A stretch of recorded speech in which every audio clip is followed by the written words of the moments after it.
Itu keren, kehidupan dalam rencana Tuhan.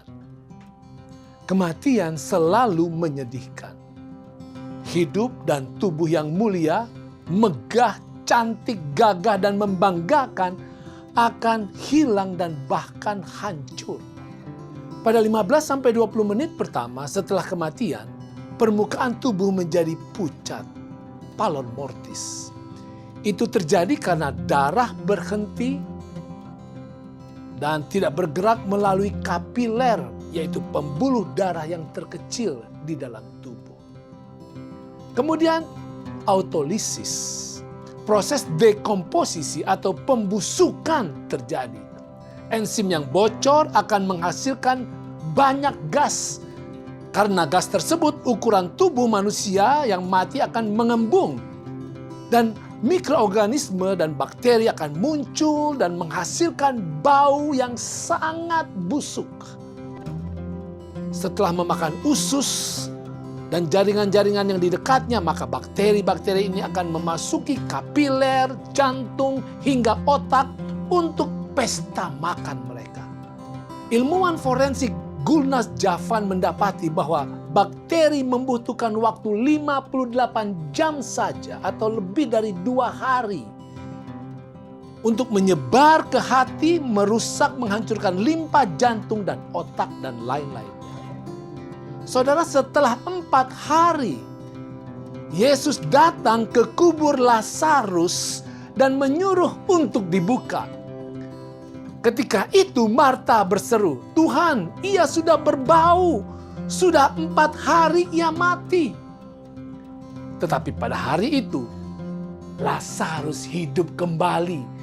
Tubuhnya yang membusuk, organ-organnya yang sudah rusak, pulih. Bakteri-bakteri yang telah berkuasa atas tubuh Lazarus hilang. Saudara, kebangkitan Lazarus adalah mujizat yang sangat-sangat besar. Itu adalah kalahnya kematian oleh Yesus, Anak Allah. Ada pelajaran-pelajaran yang penting yang kita perlu dapatkan dari peristiwa mujizat yang sangat-sangat besar ini.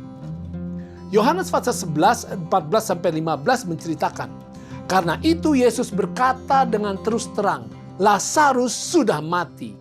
Tetapi syukurlah aku tidak hadir pada waktu itu." Wow, Yesus sengaja tidak hadir ketika Lazarus sedang sekarat, bahkan mati. Yesus menunggu 4 hari setelah kematian Lazarus, baru dia muncul. Kenapa? Yesus katakan, supaya kamu dapat belajar percaya. Saudara, terkadang mujizat Tuhan datang terlambat. Kenapa? Supaya kamu dapat belajar percaya. Bahkan seringkali kita minta mujizat tetapi tidak terjadi. Kenapa? Supaya kamu dapat belajar percaya. Saudara, mujizat tergantung kepada rencana Tuhan. Para pemimpin agama Yahudi yang memusuhi Yesus pun mereka meminta tanda mujizat sebagai bukti. Yesus tidak lakukan. Karena kalaupun dilakukan itu justru akan melemahkan percaya iman mereka. Tuhan tahu yang terbaik untuk kita. Kita berhak meminta pertolongan Tuhan, tetapi hak Tuhanlah untuk waktu, cara, dan untuk melakukan mujizatnya. Yang kedua, Yohanes pasal 11 ayat 33-36 menceritakan, ketika Yesus melihat Maria menangis dan juga orang-orang Yahudi yang datang bersama-sama dia, maka masgullah hatinya. Ia sangat terharu.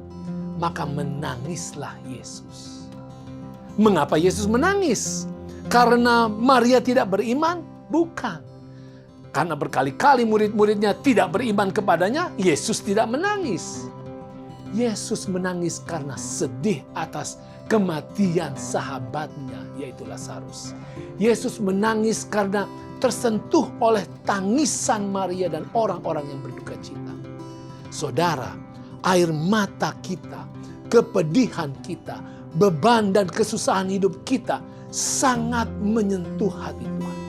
Tuhan sangat menderita, bahkan menangis ketika kita berada di dalam kesusahan. Tetapi jangan takut. Tuhan akan siap bertindak dan memberikan jalan keluar yang tepat dan terbaik dan sesuai pada waktunya. Yang ketiga, ini luar biasa. Yohanes pasal 11 ayat 43 sampai 44 menceritakan, dan sesudah berkata demikian, berserulah ia dengan suara keras, "Lazarus, marilah keluar." Orang yang telah mati itu datang keluar. Saudara, ketika membangkitkan Lazarus, Yesus memanggil nama Lazarus secara spesifik. Dan Lazarus yang sudah mati, membusuk dan sangat berbau mayat, langsung jadi manusia kembali. Tubuhnya, nyawanya, hidupnya langsung langsung aktif kembali. Saudara, ini adalah secercah gambaran tentang kedatangan Yesus yang kedua kali nanti. Yesus akan membangkitkan nama-nama umatnya. Yesus akan memanggil nama-nama secara spesifik, yaitu mereka yang siap untuk bersahabat kekal dengan Dia. Apakah Tuhan mengenal nama Anda? Jadilah sahabat Tuhan yang setia. Maka mujizat terbesar Tuhan sediakan bagi Anda dan saya, yaitu mujizat kehidupan tubuh yang tidak akan rusak, tidak bercacat, dan tidak pernah membusuk. Sambutlah Yesus, sambutlah kehidupan yang sejahtera selama-lamanya. Itu